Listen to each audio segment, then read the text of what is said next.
Story 1. The Mirror. Lucy had always been fascinated by antique shops. One Saturday, she stumbled upon a beautiful old mirror with an ornate gold frame. Something about it called to her, and she decided to take it home. That night, she hung the mirror in her bedroom and admired how it added a touch of elegance to the room. As she turned to go to bed, she glanced back at the mirror and froze. In the reflection, she saw a shadowy figure standing behind her. She whipped around, but no one was there. Shaking it off as her imagination, she climbed into bed. Just as she was drifting off to sleep, she heard a soft whisper, "Lucy."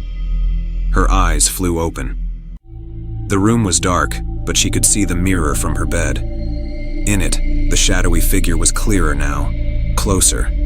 Its eyes seemed to lock onto hers, and a cold chill ran down her spine. She bolted upright and turned on the light. The room was empty. Gathering her courage, she approached the mirror. As she got closer, the air around her seemed to grow colder. She reached out a trembling hand to touch the glass. The moment her fingers brushed the surface, the figure lunged forward, its hands pressing against the other side of the glass. Lucy screamed and stumbled back, knocking over a lamp. The mirror fell to the floor, shattering into 1,000 pieces. But the room was silent. She was alone. Breathing heavily, she looked around, but the shadow was gone.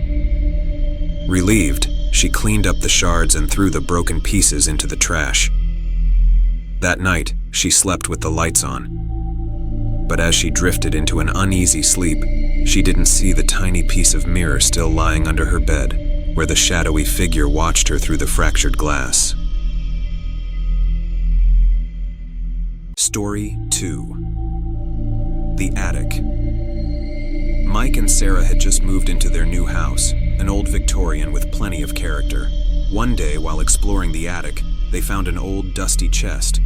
Curious, they opened it to find a collection of antique dolls. That night, as they were getting ready for bed, they heard a faint sound coming from upstairs. It was a soft, rhythmic creaking, like someone rocking in a chair. Mike grabbed a flashlight and went to investigate. The attic was dark and musty. He scanned the room with the flashlight but saw nothing unusual. The rocking sound had stopped. Shrugging it off, he returned to bed. The next night, the creaking started again. This time, it was louder. Sarah insisted they check it out together. They climbed the stairs and opened the attic door, the sound growing louder with each step. As they shone the flashlight around, they saw one of the dolls sitting in a small rocking chair that hadn't been there before. Sarah picked up the doll, feeling a chill run down her spine. "This wasn't here yesterday," she whispered. Mike nodded, uneasily placing the doll back in the chest and closing the lid tightly. The next morning, they woke to find the attic door wide open. The chest was empty. Every single doll was arranged in a circle around the rocking chair, which was now slowly rocking back and forth. Terrified, they decided to get rid of the dolls.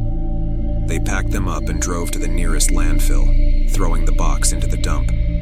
Relieved, they returned home. That night, as they were falling asleep, they heard the familiar creaking sound.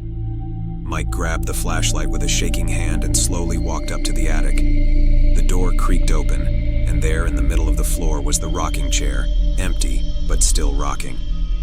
Sarah screamed as she saw the dolls, each one slowly crawling out of the shadows towards the chair. The last thing they heard was the sound of tiny feet shuffling on the wooden floor, closing in around them. Story 3. The Whispering Woods. Emily loved her evening runs through the woods near her house. The trail was serene, and the air always felt fresher among the trees. One evening, as the sun was setting, she noticed an old, crumbling house just off the path. Curious, she decided to take a closer look. The house was surrounded by overgrown weeds and looked abandoned. As she peered through a broken window, she thought she saw a movement inside. She backed away, deciding it was best to leave. As she turned to go, she heard a whisper, "Help me." She froze. The voice was faint but clear.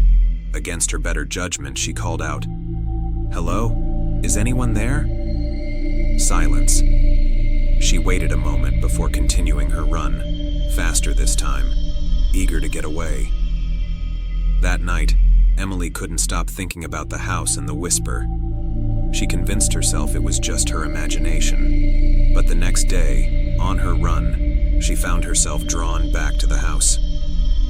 This time, she entered. The floorboards creaked under her feet. The air was thick with dust. As she moved through the dark, empty rooms, she heard the whisper again. "Help me." She followed the voice to a small, hidden door at the back of the house. It creaked open to reveal a narrow staircase leading down to a basement. Heart pounding, she descended the stairs. In the dim light, she saw a small figure huddled in the corner. It was a little girl, dirty and frightened. "Please," the girl whispered, "help me." Emily rushed forward, but as she reached out, the girl vanished. The room grew cold, and the whispering started again, louder and more urgent. She spun around to find the source, but the basement was empty. Terrified, she fled the house and didn't stop running until she was home. She locked all the doors and windows, but the whispering continued, following her, growing louder each night. No matter where she went, she couldn't escape the voice. It haunted her dreams, echoing in her mind. "Help me. Help me." Until one night, the whisper stopped, replaced by a chilling laughter that she knew she would never escape.